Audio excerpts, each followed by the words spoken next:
আসসালামু আলাইকুম। আজকের ভিডিওটা এইচএসসি 27 ব্যাচের জন্য। গত 1 জুলাই আমি স্টুডেন্টদেরকে একটা গুগল ফর্ম দিয়ে তাদের কি কি সমস্যা আছে সেই সমস্যাগুলো খুঁজে বের করার চেষ্টা করছি। আমি টোটাল এইচএসসি 27 ব্যাচের অনেকগুলো স্টুডেন্ট থেকে যে রেসপন্সটা পাইছি সেটা হচ্ছে তাদের টোটাল 13টা প্রবলেম আমি নোট ডাউন করছি এবং এই 13টা প্রবলেমের সলিউশন নিয়ে আজকে কথা বলবো। তাহলে চলো শুরু করা যাক। এইচএসসি 27-এর স্টুডেন্টদের জরিপের মাধ্যমে আমি প্রথম যে সমস্যাটা পাইছি, সমস্যাটা হলো তারা প্রথম বর্ষে তাদের সিলেবাস শেষ করতে পারে নাই। অর্থাৎ প্রথম বর্ষে হায়ার ম্যাথে টোটাল 10টা চ্যাপ্টার ছিল, সেই 10টা চ্যাপ্টার তারা শেষ করতে পারে নাই। আমার এই ভিডিওটা 27-এ যারা দেখছো তাদের 80 থেকে 90% স্টুডেন্টদের প্রবলেম হচ্ছে এটাই। তো এটার সলিউশন করার জন্য আমি তোমাদেরকে বলবো তোমরা সপ্তাহে আমাকে 12 ঘন্টা করে সময় দাও। এক সপ্তাহে, নট একদিনে, এক সপ্তাহে 12 ঘন্টা করে সময় দাও। তাহলে আমি তোমার টোটাল প্রথম বর্ষের যে পড়াটা গ্যাপ আছে এবং দ্বিতীয় বর্ষের বা উচ্চতর গণিত দ্বিতীয় পত্রে যে সমস্যাগুলো আছে বা আমরা উচ্চতর গণিত দ্বিতীয় পত্রের সিলেবাস শেষ করার জন্য তুমি আমাকে 12 ঘন্টা সময় দাও, তাহলে আমি তোমার সিলেবাস শেষ করে দিচ্ছি। কিভাবে সেটা হচ্ছে তুমি অফলাইনে আমার ক্লাস করবা, অফলাইন ক্লাস করবা সপ্তাহে 5 দিন 5 ঘন্টা সময়, এবং বাসায়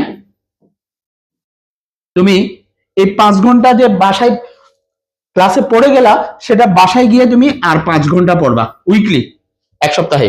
এর বাইরে তুমি ফার্স্ট পেপারের যেই প্রবলেম, ফার্স্ট পেপার প্রতি সপ্তাহে মাত্র 2 ঘন্টা করে সময় দাও। যা ফার্স্ট পেপারে গ্যাপ আছে ইনশাআল্লাহ তুমি কভার করে ফেলতে পারবা। তাইলে আমরা প্রথম 1 নাম্বার সমস্যার খুব ভালো একটা সলিউশন পাইছি। আমরা এবার যাব আমাদের দ্বিতীয় সমস্যা নিয়ে।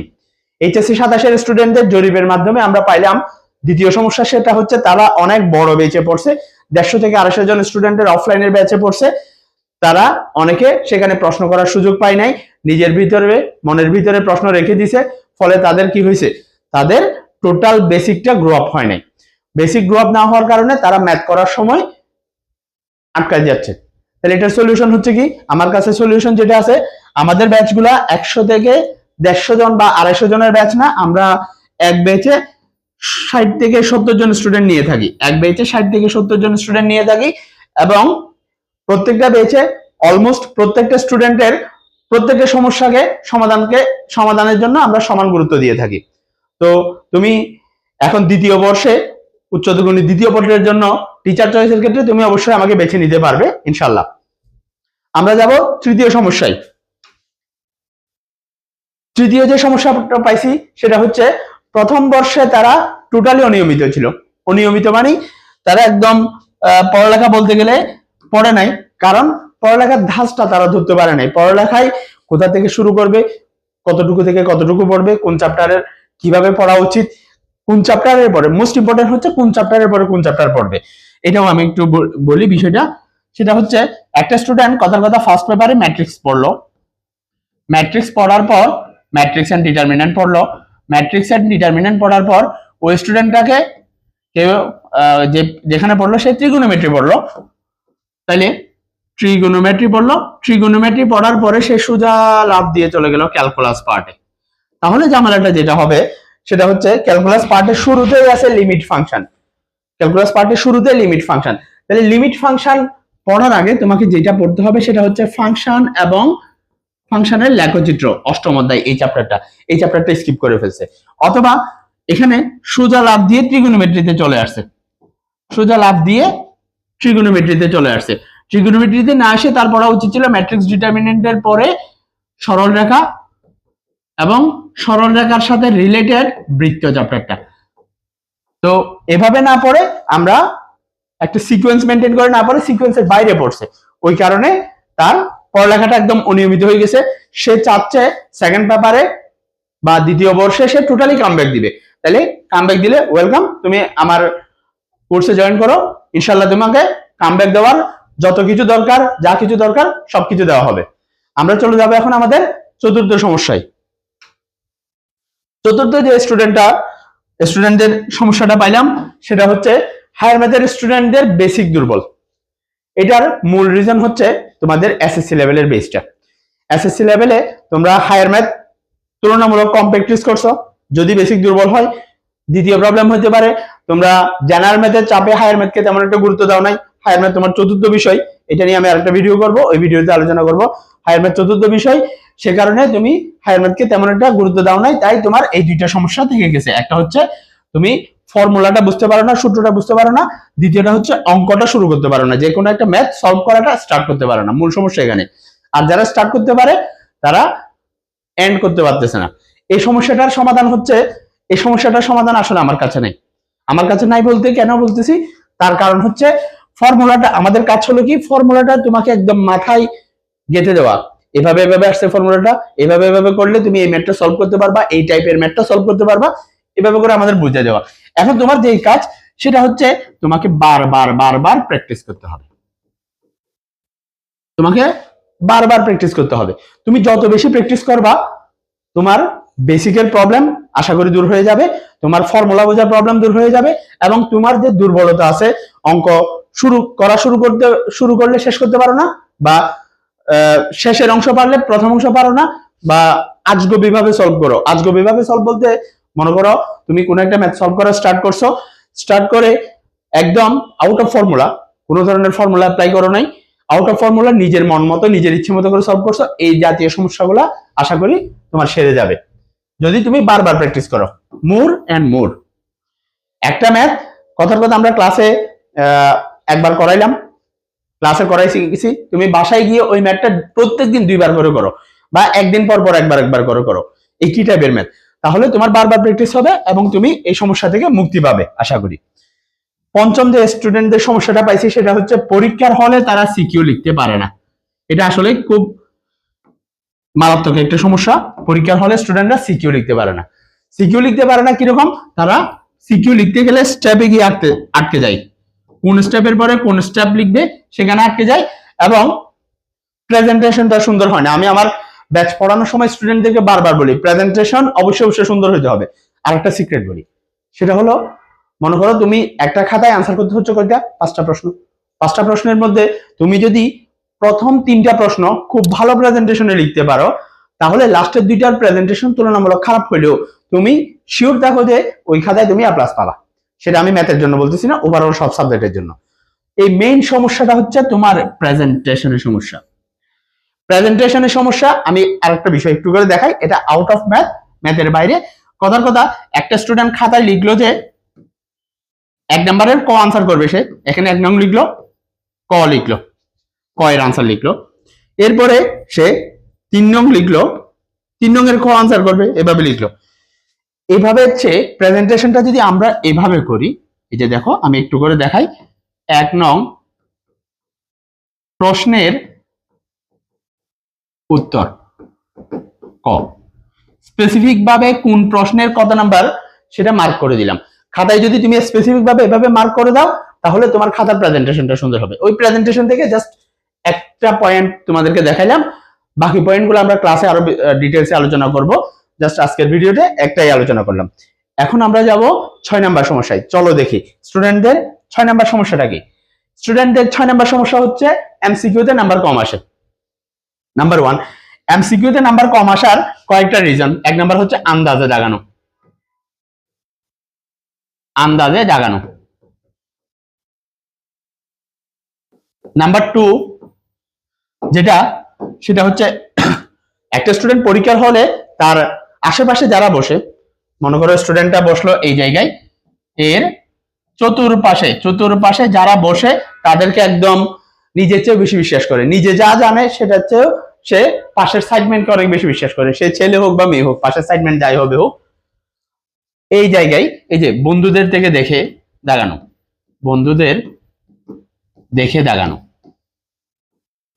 এই দুইটা কারণেই এমসিকিউতে স্টুডেন্টদের নাম্বার সবচেয়ে কম আসে। কারণ তারা নিজে যে এমসিকিউর আনসারটা জানে, সেই এমসিকিউর আনসারটার উপর সে নিজে কনফিডেন্ট না। সে নিজে কনফিডেন্ট না হয়ে তোমার পাশের বন্ধু দাগাইলো বি নাম্বার, হ্যাঁ বি নাম্বারই কারেক্ট, কিন্তু অরিজিনালি আনসার হচ্ছে কি সি। তুমি সি যে সেটা তুমি মোটামুটি বুঝতে পারতেছো আনসার সি হবে, কিন্তু বন্ধু বি দাগাইছে কেন? সেই বন্ধুর আশায়, বন্ধুর ভরসায়, বন্ধুর দেখা দেখি তুমি বি দাগাই দিছো, ফলে তোমার এমসিকিউর নাম্বারটা চলে গেল। এই প্রবলেম থেকে বাঁচার জন্য তোমাকে যেটা করতে হবে সেটা হচ্ছে কনসেপ্টটা বুঝতে হবে, বেসিক কনসেপ্ট যেটা সেটা বুঝতে হবে। আমি যারা আমার ফার্স্ট পেপারে আমার কাছে ক্লাস করছো, তোমাদের হয়তো মনে আছে আমরা ত্রিকোণমিতিতে একটা কাজ করছিলাম। ত্রিকোণমিতি প্রায় প্রত্যেকটা লেকচারে, ত্রিকোণমিতি সপ্তম অধ্যায়ে প্রায় প্রত্যেকটা লেকচারে আমরা এমসিকিউ শর্টকাট দিছিলাম। এমসিকিউ শর্টকাট প্রায় প্রত্যেকটা লেকচারেই আমাদের এমসিকিউ শর্টকাট দিছি। ইভেন অন্তরীকরণ ক্যালকুলাসের প্রথম অংশ ডিফারেন্সিয়েশনে আমরা প্রায় প্রত্যেকটা লেকচারে সাইডে পড়ানোর মাঝখানে খাতার এক পাশে লেখার জন্য এমসিকিউ শর্টকাট দিছিলাম। এটা হচ্ছে যেই টাইপের প্রশ্নগুলা এমসিকিউতে আসলে কিভাবে সলভ করব, থিওরিটিক্যালি কিভাবে সলভ করব বা ক্যালকুলেটরে কিভাবে সলভ করব সেটা আমরা শর্টকাটের মাধ্যমে দেখিয়ে দিয়েছিলাম। তারপর এই হচ্ছে তোমাদের মানে এমসিকিউ নাম্বার থেকে বের হয়ে আসার, এমসিকিউ নাম্বার বেশি করে পাওয়ার কিছু টেকনিক। সেটা হচ্ছে তোমাকে এমসিকিউ শর্টকাটগুলো জানতে হবে হায়ার ম্যাথে, এবং বন্ধুদের থেকে দেখে আন্দাজে দাগানো এই বিষয়গুলো পরিহার করতে হবে। চলে যাই আমরা 7 নাম্বার প্রবলেমে। 7 নাম্বার যে স্টুডেন্টদের থেকে যে সমস্যাটা পাইছি, 7 নাম্বার সমস্যা, আমি যে টোটাল 13টা সমস্যা নোট ডাউন করছি তার মধ্যে 7 নাম্বার সমস্যা হচ্ছে স্টুডেন্টদের কিছু চ্যাপ্টার দেখলেই লাগে। এটার মূল প্রবলেমটা অন্য জায়গায়। চলো প্রবলেমটা কি দেখি। এটার মূল প্রবলেম হচ্ছে generation problem. Generation problem, what is generation problem? দেখো জেনারেশন প্রবলেমটা কি। জেনারেশন প্রবলেমটা হচ্ছে, মনে করো একটা স্টুডেন্ট, ওর বড় ভাই বা বড় বোন বা আত্মীয় স্বজনের মধ্যে কেউ একজন এইচএসসি তে পড়ছে, সায়েন্স নিয়ে পড়ছে। তাহলে ঝামেলাটা হলো কোন জায়গায়, ওই স্টুডেন্টটা কি বাদ দিছে পড়ার সময় ইন্টিগ্রেশন এবং ডিফারেন্সিয়েশন, ইন্টিগ্রেশন এবং ডিফারেন্সিয়েশন অর্থাৎ যেটাকে আমরা ক্যালকুলাস বলি, ক্যালকুলাস বাদ দিয়েছে। ক্যালকুলাস বাদ দিয়ে সে এইচএসসি পরীক্ষা দিয়ে দিয়েছে, এইচএসসি পরীক্ষায় পাস করছে, কোনো না কোনো ভাবে পাস করছে, এবং এডমিশন টেস্ট দিয়েছে, এডমিশন টেস্টে খারাপ করছে। গল্পটা একটু ভালো করে খেয়াল করিও। তাহলে হইলো কি, ওই সিনিয়র ভাই বা বোন তার পরবর্তী জুনিয়রকে বোঝাচ্ছে যে এইচএসসি ম্যাথের মধ্যে সবচেয়ে কঠিন হচ্ছে কি ইন্টিগ্রেশন এবং ডিফারেন্সিয়েশন। অথচ ইন্টিগ্রেশন আর ডিফারেন্সিয়েশন যদি তুমি ধাঁচটা ধরতে পারো, সবচেয়ে সহজ সবচেয়ে সহজ সবচেয়ে সহজ ইন্টিগ্রেশন ডিফারেন্সিয়েশন। কিন্তু যারা বলবে ইন্টিগ্রেশন ডিফারেন্সিয়েশন কঠিন, আসলে ইন্টিগ্রেশন ডিফারেন্সিয়েশন কঠিন না। এই যে তোমাদেরকে কিছু চ্যাপ্টার দেখতে ভয় লাগে, এটার মূল গোড়ার প্রবলেমটা হচ্ছে কি, সিনিয়ররা মোটিভেট করে যে এইচএসসি ম্যাথ ফার্স্ট পেপারের মধ্যে তুমি কি বাদ দিবা, ক্যালকুলাস বাদ দিবা, ভেক্টর বাদ দিবা, তারপরে হচ্ছে তুমি কি বাদ দিবা, তারপরে হচ্ছে ত্রিকোণমিতি, ষষ্ঠ অধ্যায় ত্রিকোণমিতি অনুপাত বাদ দিবা, তারপরে পারলে নির্ণায়ক বাদ দিবা। এভাবে বাদ দেওয়ার সিস্টেমটা দেখায়। কিন্তু বাদ দেওয়ার সিস্টেম না দেখায়, তাদেরকে সবকিছু জীবনে প্রথমবার যখন পড়তেছে, পরীক্ষার আগে রিভিশন দিলে ভিন্ন হিসাব, জীবনে প্রথমবার যখন পড়বে তখন তাদেরকে বাদ দেওয়ার অভ্যাসটা থেকে বের হয়ে আসতে হবে। যখন একটা স্টুডেন্ট বাদ দেওয়ার অভ্যাস থেকে বের হয়ে আসতে পারবে, তখন তার ওই যে এইচএসসি হায়ার ম্যাথ ফার্স্ট পেপারের টোটাল যে 10টা চ্যাপ্টার আছে, 10 চ্যাপ্টারের এক চ্যাপ্টার দেখলেও কি লাগবে না, ভয় লাগবে না। আশা করি তোমরা 7 নাম্বার যে প্রবলেম, এই প্রবলেমের সলিউশন আমি কি বোঝাতে চাইছি সেটা তোমরা বুঝতে পারছো। প্রথম কথা হচ্ছে, সিনিয়র যারা তারা কোন চ্যাপ্টার বাদ দিছে সেটা তোমার উপর ইফেক্ট ফেলবে না, কারণ তুমি হয়তো সব চ্যাপ্টারে এক্সপার্ট হতে পারো, অথবা তুমি কিছু কিছু চ্যাপ্টারে এক্সপার্ট হতে পারো, কিছু কিছু চ্যাপ্টারে এক্সপার্ট নাও হতে পারো। সেটা তোমারটা তোমার উপর। সিনিয়র কি বলছে সেটা নিয়ে তুমি পড়ে থাকলে তোমার এই যে চ্যাপ্টার ভীতি এটা থেকে যাবে, আজীবন থেকে যাবে। এরপর 8 নাম্বার যে সমস্যাটা পাইছি সেটা হচ্ছে, স্যার প্র্যাকটিস করা হচ্ছে না, প্র্যাকটিস করার সময় পাচ্ছি না, প্র্যাকটিস করার সময় পাচ্ছ না। তাহলে আমি তোমাকে সিম্পল একটা রুটিন করে দিই। সেটা হচ্ছে, তোমরা যারা অফলাইনে পড়ো তারা মোটামুটি আমার জানা মতে 2টা থেকে 7টা এই সময়ের মধ্যে তোমাদের অফলাইনে কোচিং শেষ, অফলাইন কোচিং শেষ। এরপর তুমি বাসায় গেলা, বাসায় পৌঁছাতে মনে করো 8টা বাজলো, বা আরো অনেকের রুটিন অনেক রকম হতে পারে। আমি 2টা থেকে 7টা এই অফলাইন রুটিনটা বললাম আর কি। বাসায় গিয়ে তুমি 8টায় পড়াশোনা শুরু করলা, রাত 8টায় যদি পড়াশোনা শুরু করো, 8টা থেকে তুমি মোটামুটি 8টা থেকে তুমি রাত 11টা পর্যন্ত পড়াশোনা করলে, এর মাঝখানে খাওয়া দাওয়া থাকতে পারে। তাহলে এই পড়াশোনাটাকে তোমরা 4টা স্লটে ভাগ করো। 4টা স্লটে কিভাবে 4টা স্লটে ভাগ করবে আমি একটু দেখাই। এখান থেকে তুমি 45 মিনিট করে করে একটা স্লট নাও, 45 মিনিট করে একটা স্লট নাও। তুমি আজকে যেই 3টা 4টা 5টা যতটা প্রাইভেট পড়ছো তত 45 মিনিট গুণ তোমার যতটা প্রাইভেট পড়ছো। তুমি যদি এখানে 5 ঘন্টায় 5টা প্রাইভেট পড়ে থাকো, 5টা সাবজেক্ট পড়ে থাকো, তাহলে 5টা, তাহলে 45 মিনিটের সাইকেল তুমি যা পড়ে গেছো জাস্ট ওই 45 মিনিটের সাইকেলে রিভিশন দিবা। কোচিং থেকে যা পড়ে গেছো সেই 45 মিনিটে প্রত্যেকটা সাবজেক্ট রিভিশন দিবা। তাহলে হবে কি, তোমার প্রতিদিনের পড়াটা প্রতিদিন হয়ে যাবে। অথবা তোমার কাছে যদি 45 মিনিট মেনটেন করাটা খুব টাফ হয়ে যায়, তুমি যে কাজটা করবা, টাইম এখান থেকে আরো 5 মিনিট কমাও বা 10 মিনিট কমাও বা 15 মিনিট কমাও, 30 মিনিটের সাইকেলে নিয়ে যাও। 30 মিনিট ইন্টু 5, যতটা সাবজেক্ট পড়বা, যেদিন যতটা সাবজেক্ট পড়বা ততটা সাবজেক্টকে তুমি 30 মিনিট করে পড়ো। 30 মিনিটের পড়া সেটা হচ্ছে কি, ওই দিন স্যারে ক্লাসে যা পড়াইছে, ম্যাথ স্যার যা পড়াইছে, তারপর ফিজিক্স যেখানে পড়ো ফিজিক্স যা পড়াইছে, কেমিস্ট্রি যেখানে পড়ো যা পড়াইছে, বায়োলজি যেখানে পড়ো যেখানে যা পড়াইছে সেই পড়াগুলো রিভিশন দাও। তাহলে দেখবা যে তোমার প্র্যাকটিস অটোমেটিক হয়ে যাচ্ছে। তুমি ডেলি পড়াটা ডেলি যখন পড়ে ফেলবা, তোমার যখন পড়া জমা রাখবা না, তাহলে দেখবা যে তুমি প্র্যাকটিস করার জন্য এনাফ টাইম পাবা। এনাফ টাইম, তুমি প্র্যাকটিস করার জন্য এনাফ টাইম পাবা। আশা করি তোমার এই প্রবলেমের সলিউশন বুঝতে পারছো। এরপর যেটা, সেটা হচ্ছে ফর্মুলা মনে থাকে না, বারবার বলে যাও। এটার জন্য যে কাজটা, সেটা হচ্ছে আমরা চেষ্টা করি, আমি মোটামুটি ফর্মুলা শিট আকারে দিয়ে দেওয়ার চেষ্টা করি। প্রত্যেকটা চ্যাপ্টারের ফর্মুলা শিট ফলো করতে পারো। নাম্বার 1 হচ্ছে formula sheet. Formula sheet follow করতে পারো। নাম্বার 2 যেটা এই প্রবলেমের সলিউশন, সেটা হচ্ছে হাতে লিখে প্র্যাকটিস। এই যে দেখো, হাতে লিখে ফর্মুলা প্র্যাকটিস। ফর্মুলা প্র্যাকটিস, ফর্মুলাকে যদি তুমি মুখস্থ করতে যাও, তাহলে ফর্মুলা তোমার মনে থাকবে না, সূত্র মনে থাকবে না, সূত্র মুখস্থ করবো না, সূত্রটা আমার হাতে লিখে প্র্যাকটিস করতে হবে। যেমন আমরা ত্রিকোণমিতি চ্যাপ্টারের কথা যদি বলি, বা অন্তরীকরণ যোগজীকরণ চ্যাপ্টারের কথা বলি, বা সরলরেখা চ্যাপ্টারের ফর্মুলা বা সূত্রগুলোকে আমরা কিভাবে ডিরাইভ করছি, একটা অংশকে বেস ধরছি, কথার কথা sin 2a, এই যে sin 2a, এই ফর্মুলাটা sin 2a equal to 2 sin a cos a, এটা আমরা প্রমাণ করে দেখাইছিলাম। এরপর এইখান থেকে আমরা প্রমাণ করছিলাম 2 tan a divided by 1 plus tan square a, এখান থেকে এই ফর্মুলাটা আমরা প্রমাণ করে দেখাইছিলাম। তাহলে প্রমাণ করে যে দেখাচ্ছি, একটা সূত্র থেকে যে প্রমাণ করে আরো দুইটা, যেমন cos 2a তে একটা সূত্র, cos 2a এর একটা সূত্র থেকে আমরা আরো 5টা সূত্র পাচ্ছি, অনুসিদ্ধান্ত পাচ্ছি। এই ডিরাইভেশন গুলো বারবার প্র্যাকটিস করবা। হাতে লিখে যখন প্র্যাকটিস করবা, তোমার এই যে ফর্মুলা মনে না থাকার যে সমস্যাটা, সেই সমস্যাটা আশা করি সমাধান হবে। আমরা চলে যাব এখন 10 নাম্বার সমস্যায়। 10 নাম্বার সমস্যা কি? Time management. অলরেডি আমরা টাইম ম্যানেজমেন্ট নিয়ে বলছি।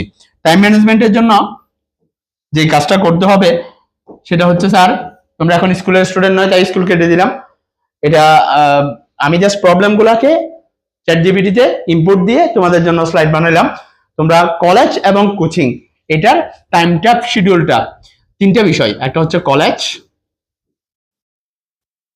এরপরে হচ্ছে কোচিং, এরপরে হচ্ছে নিজের পড়া।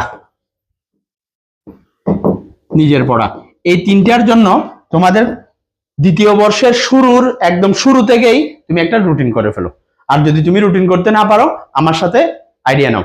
আমার স্টুডেন্ট যারা আছো তারা আমার সাথে বসে আইডিয়া নাও, কিভাবে রুটিন করলে তোমার কি হবে, একদম সবচেয়ে ফ্রুটফুল হবে। আমি তোমাদের আইডিয়া দিব, বা তোমরা যদি বলো যে স্যার রুটিনের একটা আইডিয়া দেন, তাহলে আমি আইডিয়া দিব। তো মোটামুটি কলেজ, কোচিং এবং নিজের পড়া, এই পড়াটার জন্য একটা কি করে ফেলো, পারফেক্ট রুটিন করে ফেলো নিজের মতো। যেমন তোমাদের নাম যদি XYZ হয়ে থাকে, XYZ, X এর রুটিন Y এর সাথে মিলবে না, Y এর রুটিন Z এর সাথে মিলবে না। কারণ এক একজন এক এক টাইমে কলেজ, এক একজনের কোচিং এর শিডিউল এক এক সময়। সবাই দুপুর 2টায় ম্যাথ পড়ে না, সবাই দুপুর 5টায়, বিকাল 5টায় ফিজিক্স পড়ে না। তাহলে ব্যাপারটা হচ্ছে এক একজনের জন্য এক এক ধরনের রুটিন। বুঝতে পারছো? নিজের মতো করে রুটিন করবা। আমরা চলে যাব 11 নম্বর সমস্যা। এটাই সবচেয়ে বড় সমস্যা। এই পর্যন্ত আমরা যত সমস্যা আলোচনা করছি, বা সামনে আরো যে 2-3টে সমস্যা আলোচনা করব, এইটার চেয়ে বড় কোনো সমস্যা তোমাদের আর নাই। সেটা হচ্ছে তোমাদের আত্মবিশ্বাসের সমস্যা। আত্মবিশ্বাসের সমস্যা সেটা কি? সেটা হচ্ছে কথার কথা, তোমরা যে একদম জুনিয়র লেভেলে 6, 7, 8 বা আরো জুনিয়র 1 থেকে শুরু করে আজ পর্যন্ত যদি বলা হয়, তোমাদের মাথায় একটা জিনিস পুশ করা হয়েছে, সেটা হচ্ছে তোমাকে দিয়ে আর কিছু হোক, ম্যাথ হবে না। মানে ম্যাথে তুমি ক্রমাগত নাম্বার কম পাইছো, স্কুলে থাকতে ক্রমাগত নাম্বার কম পাইছো। ওই স্কুলে থাকতে ক্রমাগত যে নাম্বার কম পাইছো, সে কম পাওয়াটাই তোমার আত্মবিশ্বাসটাকে কি করে দিছে, ভেঙে দিছে। এখন স্কুল লাইফে যা গেছে গেছে, আত্মবিশ্বাস নতুন করে গ্রহণ করো। নতুন করে আত্মবিশ্বাসী হও যে তোমাকে দিয়ে HSC math first paper second paper HSC math হবে হবে হবে। এই আত্মবিশ্বাসটা যদি থাকে তাহলে তুমি আমি পারবো তো না, আমি অবশ্যই পারবো, আমি অবশ্যই পারবো, অবশ্যই পারবো, অবশ্যই পারবা, ইনশাল্লাহ ভালো করতে পারবা। এরপরে স্টুডেন্টদের থেকে আমরা 12 নম্বর যে সমস্যাটা পাইছি সেটা হচ্ছে এডমিশন টেস্ট নিয়ে দুশ্চিন্তা। এডমিশন টেস্ট নিয়ে দুশ্চিন্তা, হ্যাঁ দুশ্চিন্তা থাকাটা অবশ্যই ভালো। এডমিশন টেস্ট নিয়ে দুশ্চিন্তা না থেকে এখন থেকে চিন্তা থাকাটা ভালো। দুশ্চিন্তা না করে এখন থেকে চিন্তা করো এডমিশন টেস্ট নিয়ে। এটার জন্য যেটা করতে হবে, তোমাকে এইচএসসি লেভেলে, এইচএসসি তে থাকা অবস্থায় বেসিককে একদম বেসিক 100% ফুল ফিল আপ। আমরা যদি চিন্তা করি তোমার বেসিকটা হচ্ছে এরকম একটা জার, পানির জার বা একটা পানির বোতল, ওই পানির বোতলটাকে একদম বেসিকের বোতলটাকে ফুললি ফিল আপ করো। বেসিকের বোতলটাকে যদি ফুললি ফিল আপ করো তাহলে তুমি এডমিশন টেস্টে ইনশাল্লাহ আটকাবা না এডমিশন টেস্টে। তবে এই জায়গায় আমি একটা কথা বলি, সেটা হচ্ছে তুমি যদি এখন থেকে একটা কাজ করো তাহলে তোমার আমছালা দুইটাও যেতে পারে।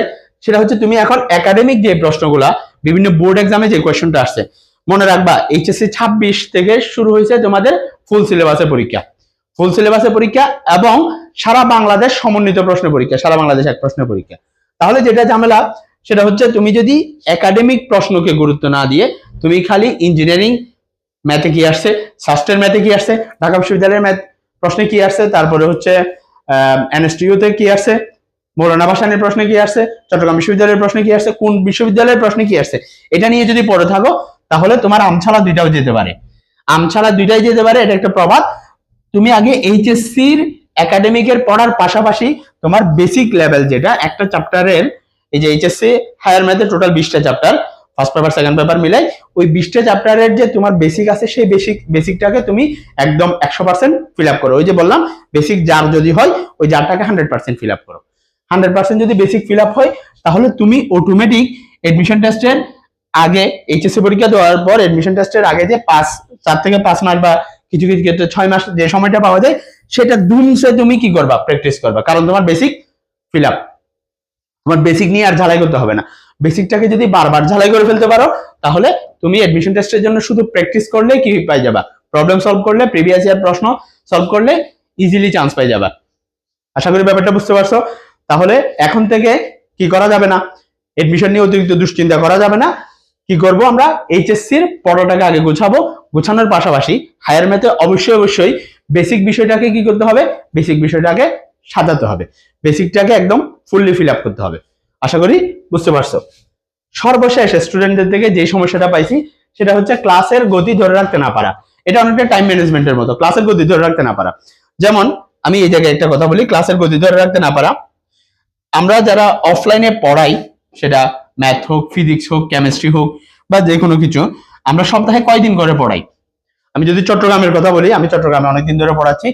আমরা সপ্তাহে 3 দিন, সর্বোচ্চ 4 দিন বা সর্বোচ্চ 5 দিন করে পড়াই একটা সপ্তাহে। একটা স্টুডেন্টকে আমরা একটা বেচে সপ্তাহে 3 থেকে 5 দিন করে পড়াই। তাহলে যেটা দেখা গেল সেটা হচ্ছে একটা স্টুডেন্ট যখন তোমার একটা সপ্তাহের এই 5 দিনের শিডিউল বাদ দিই, আমরা যদি 3 দিনের কথা ধরি, 3 দিনের মধ্যে একটা স্টুডেন্ট একটা ক্লাস মিস দিয়ে গেল। এইচএসসি ম্যাথ এর কথা যদি বলি, এইচএসসি ম্যাথটা হচ্ছে এমন একটা সাবজেক্ট, তুমি যদি একটা ক্লাস মিস দাও তাহলে যেই পরিমাণ বেসিক বা টেকনিক গুলো আলোচনা করা হয়েছে সেই ক্লাসগুলা তুমি আর কি করতে পারবে না, গেইন করতে পারবে না। সেই কারণে তুমি উইকলি একদিন করে ক্লাস মিস দিচ্ছ, পরের সপ্তাহে গিয়ে আবার একটা ক্লাস মিস দিচ্ছ, এর পরের সপ্তাহে গিয়ে আবার একটা ক্লাস মিস দিচ্ছ। এভাবে ক্লাস মিস দিতে দিতে তুমি কি হয়ে গেছো, ক্লাসের গতি আর খুঁজে পাচ্ছ না।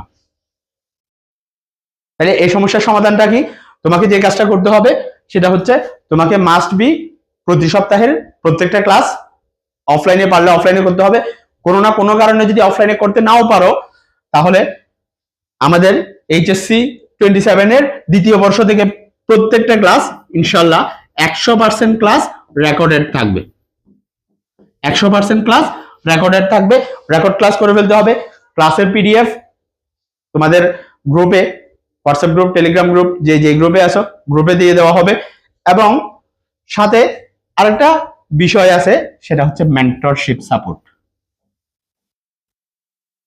মেন্টরশিপ সাপোর্ট,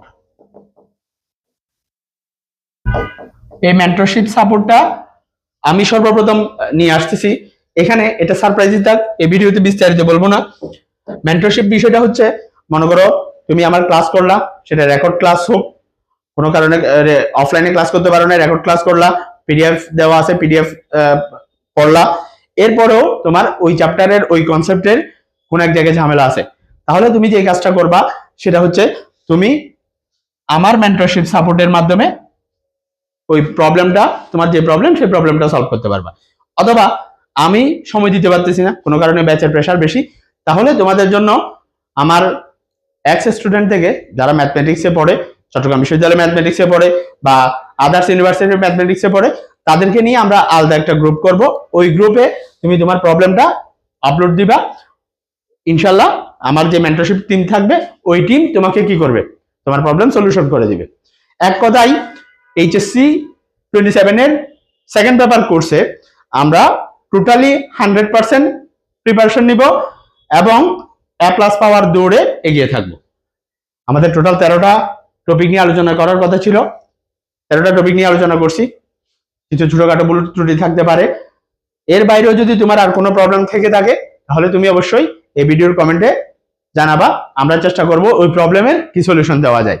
এবং ভিডিও লম্বা হবে তাই আমরা অনেক কিছু বিষয় বলি নাই, সেজন্য এই 13টার মধ্যেও যদি আর কোনো সমস্যা থাকে, 13টাকে যদি বিস্তারিত ব্যাখ্যা করতে আমি কোনো জায়গায় ভুল করে থাকি, তাহলে ভুলগুলো ক্ষমা সুন্দর দৃষ্টিতে দেখবা। এবং তোমার যদি কোনো বিষয় জানার থাকে আমাকে অবশ্যই পেজে মেসেজ দিবা, যারা হোয়াটসঅ্যাপ গ্রুপে আসো হোয়াটসঅ্যাপে মেসেজ দিবা, অথবা সরাসরি চলে আসবা চকবাজার গোলজার টাওয়ার 4th তলা। সবাই ভালো থাকো, সুস্থ থাকো, আল্লাহ হাফেজ।